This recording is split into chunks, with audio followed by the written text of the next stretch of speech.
ಮತ್ತಷ್ಟು ಡೀಟೇಲ್ಸ್ನೊಂದಿಗೆ ನನ್ನ ಕಲೀಗ್ ವೀರೇಂದ್ರ ಒಪ್ಪುಂದ ನೇರ ಸಂಪರ್ಕದಲ್ಲಿದ್ದಾರೆ. ವೀರೇಂದ್ರ, ವಿಳಂಬ ಆಗ್ತಿರೋದು, ಸಚಿವರು ಎಲೆಕ್ಷನ್ ಮಾಡ್ತೀವಿ ಅಂತ ಹೇಳಿರೋದು, ಇದ್ರ ಬಗ್ಗೆನೂ ಮಾತನಾಡೋಣ. ಆದರೆ ಮೂಲಭೂತವಾಗಿ ಕೆಲ ಲೋಕಲ್ ಬಾಡಿ ಎಲೆಕ್ಷನ್ಗಳಲ್ಲಿ ಈ ರಾಷ್ಟ್ರೀಯ ಪಕ್ಷಗಳು ಅಥವಾ ದೊಡ್ಡ ದೊಡ್ಡ ಪಕ್ಷಗಳ ಚಿಹ್ನೆ ಅಥವಾ ಅದರ ಪ್ರಭಾವಗಳು ಇರಬಾರ್ದು, ಲೋಕಲ್ ರೆಪ್ರೆಸೆಂಟೇಷನ್ನೇ ಇರಬೇಕು ಅನ್ನೋ ರೀತಿಯಲ್ಲಿ ಇದ್ರೂ ನಿಯಮಗಳು ಬಹುತೇಕ ಬಾರಿ ದೊಡ್ಡ ದೊಡ್ಡ ಪಕ್ಷಗಳೇ ಓವರ್ಟೇಕ್ ಮಾಡಿಬಿಡುತ್ತೆ ಅನ್ನೋದನ್ನು ನಾವು ಗಮನಿಸಿದ್ದೀವಿ. That's the reality. ಯಾಕಂದರೆ ನೋಡಿ, ಯಾವ ಗ್ರಾಮ ಪಂಚಾಯತ್ ಚುನಾವಣೆ ಆದ ಸಂದರ್ಭದಲ್ಲೂ ಕೂಡ ನೀವು ಅಬ್ಸರ್ವ್ ಮಾಡಿರ್ತೀರಿ, ಚುನಾವಣೆ ಮುಗಿದ ಕೂಡಲೇ ಸ್ವತಃ ಮುಖ್ಯಮಂತ್ರಿಗಳು ಸುದ್ದಿಗೋಷ್ಠಿ ಮಾಡ್ತಾರೆ. ಮಾಡಿಬಿಟ್ಟು ಹೇಳ್ತಾರೆ ಅಂದರೆ ಅರೌಂಡ್ 6000 ಗ್ರಾಮ ಪಂಚಾಯಿತಿಗಳಿದೆ, ಅಂದರೆ 6000ದಷ್ಟಿದೆ, 5950 ಎಕ್ಸಾಕ್ಟ್ ನಂಬರ್ ಹೇಳ್ಬೇಕಂದ್ರೆ. ಆ ಪೈಕಿ ನಾವು 2500 ಗ್ರಾಮ ಪಂಚಾಯತ್ ಗೆದ್ದಿದ್ದೀವಿ ನಾವು ಅಂತ ಹೇಳ್ತಾರೆ. ಇವರ ಪಕ್ಷದಿಂದ ಅಭ್ಯರ್ಥಿನ ಕಣಕ್ಕೆ ಇಳಿಸಿರೋದಿಲ್ಲ, ಇವರ ಚಿಹ್ನೆ ಅಡಿಯಲ್ಲಿ ಅಭ್ಯರ್ಥಿ ಸ್ಪರ್ಧೆ ಮಾಡಿರೋದಿಲ್ಲ.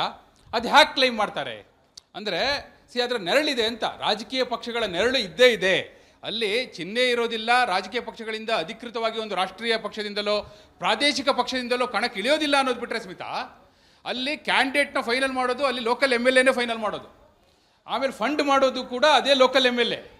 ಕೊನೆಗೆ ಗೆದ್ದ ಮೇಲೆ ಗೆದ್ದಿರೋದು ನಾವು ಅಂತ ಕ್ಲೈಮ್ ಮಾಡ್ಕೊಳ್ಳೋದು ಅವರೇ. ಬಟ್ ಹೆಸರಿಗೆ ಮಾತ್ರ ಚಿಹ್ನೆ ಇಲ್ಲ, ಪಕ್ಷ ಇಲ್ಲ ಅಂಥೇಳಿ. ಅಂದರೆ ಮೂಲ ಆಶಯ ಏನಿದೆ ಆ ಪ್ರಕಾರ ನಡೀತಿಲ್ಲ ಅನ್ನೋದು ವಾಸ್ತವ. ನೀವು ನೋಡಿ, ಈಗ ಹೇಳಿದ್ದಾರೆ, ಈಶ್ವರ್ ಖಂಡ್ರೆ ಅವರು ಹೇಳಿದ್ದಾರೆ, ಇನ್ನೊಂದು 3 ತಿಂಗಳೊಳಗೆ ನಾವು ಗ್ರಾಮ ಪಂಚಾಯತ್, ಜಿಲ್ಲಾ ಪಂಚಾಯತ್, ತಾಲೂಕು ಪಂಚಾಯತ್ ಎಲ್ಲ ಎಲೆಕ್ಷನ್ ಮಾಡ್ತೀವಿ ಅಂತ ಹೇಳಿದ್ದಾರೆ. ಆ ಎಲೆಕ್ಷನ್ ಮುಗಿದ ನಂತರ ನೀವು ನೋಡಿ, ಅದರಲ್ಲೂ ಗ್ರಾಮ ಪಂಚಾಯತ್ ಚುನಾವಣೆಯ ಫಲಿತಾಂಶವನ್ನು ಯಾವ ರೀತಿ ಕ್ಲೈಮ್ ಮಾಡ್ತಾರೆ ಅಂತ ನೋಡಿ.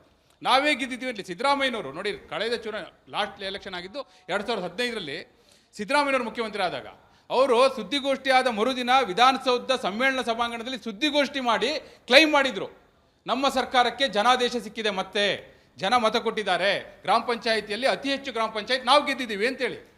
ಅಂದರೆ ಪರೋಕ್ಷವಾಗಿ ಅವರ ಪ್ರಭಾವ ಎಷ್ಟರ ಮಟ್ಟಿಗೆ ಇರುತ್ತೆ ಅನ್ನೋದಕ್ಕೆ ಇದಕ್ಕಿಂತ ಬೇರೆ ಎಕ್ಸಾಂಪಲ್ ಬೇಡ ಸ್ಮಿತಾ. ನಿಜ, ಈಗ ಚುನಾವಣೆ ನಡೆಸ್ತೀವಿ ಅಂತ ಹೇಳಿ ಏನೋ ಸಚಿವರು ಹೇಳ್ತಿದ್ದಾರೆ. ಇಷ್ಟು ದಿನ ಆದ ವಿಳಂಬ ಕಾರಣಗಳೇನು ನಾವು ಹಿಂದೆನೂ ಹೇಳಿದ್ವಿ, ಇವತ್ತು ಕೂಡ ಒಂದಷ್ಟು ಡೀಟೇಲ್ಸ್ ಕೊಟ್ಟಿದ್ದೀವಿ. ತಕ್ಷಣಕ್ಕೆ ಏನು ಅಂತ ಹೇಳಿ, ಅಂದರೆ ಇನ್ನು 3 ತಿಂಗಳಲ್ಲಿ ಮಾಡ್ಲಿಕ್ಕೆ ಪಾಸಿಬಿಲಿಟೀಸ್ ಇದೆಯಾ, ಇಲ್ಲ ಅನ್ನೋದಾದರೆ ಯಾವ ಕಾರಣಕ್ಕೆ ಮುಂದೂಡೋ ಸಾಧ್ಯತೆಗಳಿದೆ ಅಂತ? ವಿಷಯ ಬಹಳ ಸರಳ ಇದೆ. ಮಾಡಬೇಕು ಅನ್ನೋದೇ ಆದರೆ, ಒಂದು ಸರ್ಕಾರ ಇಚ್ಛಾಶಕ್ತಿಯನ್ನು ತೋರಿಸಿದ್ದೇ ಆದರೆ ಮಾಡೋದು ದೊಡ್ಡ ವಿಷಯ ಅಲ್ಲ. 3 ತಿಂಗಳು ಭಾಳಷ್ಟು ಆಗುತ್ತೆ. ಆದರೆ ಮಾಡಬಾರ್ದು ಅನ್ನೋ ತೀರ್ಮಾನ ಇದ್ದರೆ 30 ವರ್ಷ ಬೇಕಾದರೂ ಹೇಳ್ಬೋದು, ಅಷ್ಟರ ಮಟ್ಟಿಗೆ ಹಿಡಿತ ಇವ್ರ ಕೈಯಲ್ಲಿ ಇಟ್ಕೊಂಡಿದ್ದಾರೆ ಅಂತ ಹೇಳ್ಬೋದು. ಯಾಕಂದರೆ ನೋಡಿ, ಒಂದು ವಾರ್ಡ್ಗಳ ಮರು ವಿಂಗಡಣೆ ಅದು ರಾಜ್ಯ ಸರ್ಕಾರದ ಕೈಯಲ್ಲೇ ಇಟ್ಕೊಂಡಿದ್ದಾರೆ, ಮತ್ತೊಂದು ಮೀಸಲಾತಿ ನಿಗದಿ ಅದು ಕೂಡ ರಾಜ್ಯ ಸರ್ಕಾರವೇ ಮಾಡುವಂಥದ್ದು. ಸೊ ಅದೆರಡು ಕೊಟ್ಟ ನಂತರ ಅಷ್ಟೇ ರಾಜ್ಯ ಚುನಾವಣಾ ಆಯೋಗ ಮತದಾರರ ಪಟ್ಟಿಯನ್ನು ಸಿದ್ಧಪಡಿಸುತ್ತೆ. ಆ ಮತದಾರರ ಪಟ್ಟಿಯನ್ನು ಸಿದ್ಧಪಡಿಸಿದ ನಂತರ ಅವರು ಕ್ಯಾಲೆಂಡರ್ ಆಫ್ ಇವೆಂಟ್ನ ಡಿಕ್ಲೇರ್ ಮಾಡೋದು. ಅದಾದ ನಂತರ ಚುನಾವಣೆ 45 ದಿನಕ್ಕೆ. ಹೀಗಿರುವಾಗ ಇವರು ವಾರ್ಡ್ಗಳ ಮರು ವಿಂಗಡಣೆ ಮಾಡಿ ಅದ್ರ ಜೊತೆಗೆ ಮೀಸಲಾತಿಯನ್ನು ಕೊಟ್ಟ ನಂತರವೂ ಎಷ್ಟೋ ಬಾರಿ ಆಗಿದೆ ಸ್ಮಿತಾ. ನಿಮ್ಗೆ ಹೇಳ್ತೀನಿ, ಮೀಸಲಾತಿಯಲ್ಲಿ ಲೋಪ ಇಟ್ಟಿರ್ತಾರೆ, ಆ ಲೋಪ ಇದೆಯಲ್ಲ ಅದನ್ನು ಕ್ವಶನ್ ಮಾಡ್ತಾರೆ ಹೋಗಿ ಕೋರ್ಟಲ್ಲಿ, ಆ ಕೋರ್ಟಲ್ಲಿ ಸ್ಟೇ ಸಿಗುತ್ತೆ. ಇವೆಲ್ಲ ಆಗಿರೋದು, ಅಂದರೆ ನಾನು ಹೇಳ್ತಿರೋದು ಯಾವುದು ಕೂಡ ಹಿಂಗಾಗುತ್ತೆ ಅಲ್ಲ, ಆಗಿರೋದಿದು. ಈ ಹಿಂದೆ ಇತಿಹಾಸದಲ್ಲಿ ನಡೆದಿರುವಂಥ ಘಟನೆಗಳು ಹೀಗೆಲ್ಲ ಆಗಿದೆ ಅಂತೇಳಿ. ಅಂದರೆ ಚುನಾವಣೆಯನ್ನು ಮುಂದೂಡಬೇಕು, ಈಗ ಎಲೆಕ್ಷನ್ ನಡೆಸಬಾರ್ದು ಅನ್ನೋದಿದ್ದರೆ ಖಂಡಿತವಾಗಿ ಮುಂದೂಡಲಿಕ್ಕೂ ಅವರ ಕೈಯಲ್ಲಿ ಎಲ್ಲ ಅಸ್ತ್ರಗಳು ಇದೆ. ನಡೆಸಬೇಕು ಅನ್ನೋಂಥ ಇಚ್ಛಾಶಕ್ತಿ ಇದ್ದರೆ 3 ತಿಂಗಳು ಬೇಕಾದಷ್ಟಾಯಿತು ಸ್ಮಿತಾ. ಇನ್ನು ಈ 2028ರ ಚುನಾವಣೆಯನ್ನು ನಾವು ದೃಷ್ಟಿಯಲ್ಲಿ ಇಟ್ಕೊಂಡು ನೋಡೋದಾದರೆ, ಆಡಳಿತಾರೂಢ ಕಾಂಗ್ರೆಸ್ ಪಕ್ಷಕ್ಕೆ ಚುನಾವಣೆ ನಡೆಸೋದ್ರಿಂದ ಏನು ಲಾಭ ನಷ್ಟ ಅಂತ ಅವ್ರು ನೋಡ್ತಾ ಇರೋದೇನು ಗೊತ್ತಾ, ಈಗಿರುವಂಥ ಸರ್ಕಾರವೇ ಏನು ಯೋಚನೆ ಮಾಡ್ತಾ ಇದೆ ಅಂತ ನೋಡೋದಾದರೆ, ಚುನಾವಣೆ ಗೆಲ್ಲೋದಾದರೆ ಬೇಕು ಅವರಿಗೆ. ಯಾಕಂದರೆ ಈ ಚುನಾವಣೆಗಳ ಫಲಿತಾಂಶಗಳು, ಅದು ಜಿಲ್ಲಾ ಪಂಚಾಯತ್ ಇರಲಿ, ತಾಲೂಕು ಪಂಚಾಯತ್ ಇರಲಿ, ಗ್ರಾಮ ಪಂಚಾಯತ್ ಇರಲಿ, ಅಥವಾ GBA ಬೇಕಾದರೂ ತಗೊಳ್ಳಿ ನೀವು, ಆ ಫಲಿತಾಂಶ ಪೂರಕವಾಗಿ ಸಕಾರಾತ್ಮಕವಾಗಿ, ಅಂದರೆ ಗೆಲುವು ಸಿಕ್ಕರೆ 28ಕ್ಕೆ ನಮಗೆ ಪಾಸಿಟಿವ್ ರಿಸಲ್ಟ್, ಇಲ್ಲ ಸೋತು ಬಿಟ್ಟರೆ ಆ ಎಲೆಕ್ಷನ್ ಮೇಲೆ ಇದರ ಕರಿನೆರಳು ಬೀಳುತ್ತೆ, ಕರಿಛಾಯೆ ಬೀಳುತ್ತೆ, ಒಂದು ಬ್ಯಾಡ್ ಇಂಪ್ರೆಷನ್ ಕ್ರಿಯೇಟ್ ಆಗುತ್ತೆ ಅನ್ನುವ ಕಾರಣಕ್ಕಾಗಿ ಅವರು ಚುನಾವಣೆ ಮಾಡಲಿಕ್ಕೆ ಮುಂದಾಗ್ತಾ ಇಲ್ಲ ಅನ್ನೋದು. ಇದನ್ನು ವಿರೋಧ ಪಕ್ಷಗಳು ನಿರಂತರವಾಗಿ ವಾಗ್ದಾಳಿ ಮಾಡ್ತಾ ಬರ್ತಾ ಇದ್ದಾರೆ. ಪ್ರಿಯಾಂಕ್ ಖರ್ಗೆ ಅವರೇ ಗ್ರಾಮೀಣಾಭಿವೃದ್ಧಿ ಸಚಿವರಿದ್ದರು, ಅವರು ಎಷ್ಟು ಬಾರಿ ಹೇಳಿದ್ದಾರೆ ಇಲ್ಲ ಚುನಾವಣೆ ಮಾಡೇ ಮಾಡ್ತೀವಿ.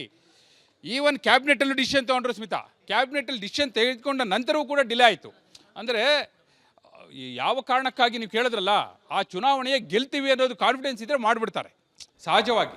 ಆದರೆ ಆ ಅನುಮಾನಗಳಿದ್ದಾಗ ಈಗ ಒಂದು ಸಮೀಕ್ಷೆ ಮಾಡ್ತಾ ಇದ್ದಾರೆ ಅನ್ನೋ ರಿಪೋರ್ಟ್ ಕೂಡ ಇದೆ.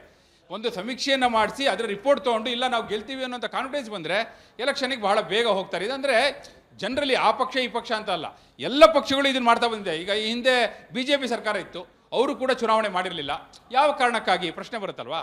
ಆ ದೃಷ್ಟಿಯಿಂದ ನೋಡೋದಾದರೆ ಎಸ್, ಅವರಿಗೆ ಗೆಲುವು ಅನ್ನೋದೇ ಮಾನದಂಡ. ಆ ಗೆಲುವಿನ ಮಾನದಂಡವನ್ನು ಆಧರಿಸಿ ಚುನಾವಣೆ ಆಗಬೇಕೋ ಬೇಡವೋ ಡಿಸೈಡ್ ಮಾಡ್ತಾರೆ ಸ್ಮಿತಾ. ರೈಟ್, ಧನ್ಯವಾದ ವೀರೇಂದ್ರ ಮಾಹಿತಿಗಾಗಿ.